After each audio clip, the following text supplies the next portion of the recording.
திருவள்ளூர் மாவட்டம் திருத்தணி நகராட்சியில் 39 வாக்குச்சாவடி மையங்களில் ஆயிரக்கணக்கான வாக்காளர்களை எந்தவொரு காரணமும் இன்றி நீக்கியுள்ளதாக கழக அமைப்பு செயலாளர் திருத்தணி கோஹரி குற்றம் சாட்டியுள்ளார்.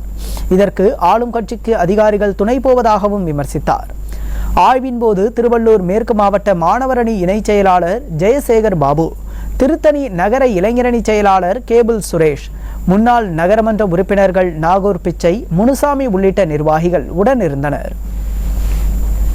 சுமார் 1000 வாக்காளர்கள் நீக்கப்பட்டிருக்கிறார்கள். தேர்தல் நிலைய முகவர்கள், அதிகாரிகள், தமிழக அரசால் அனுப்பப்பட்டிருக்கின்ற அதிகாரிகள் களத்திலே சென்று அவர்கள் செல்லும் போது வீடு பூட்டியிருக்கிறது என்ற ஒரு காரணத்தை சொல்லி அவர்கள் இருந்தாலும் கூட மறு ஆய்வு செய்யாமல் அந்த வாக்காளர்களை வாக்காளர் பட்டியலிருந்து நீக்கப்பட்டிருக்கின்ற அநீதி இந்த திருத்தணி தொகுதியிலே நடைபெற்றிருக்கிறது. இதற்கு இன்றைக்கு இருக்கின்ற ஆளுங்கட்சி மிகப்பெரிய சதிவலையை செய்து கொண்டிருக்கிறது.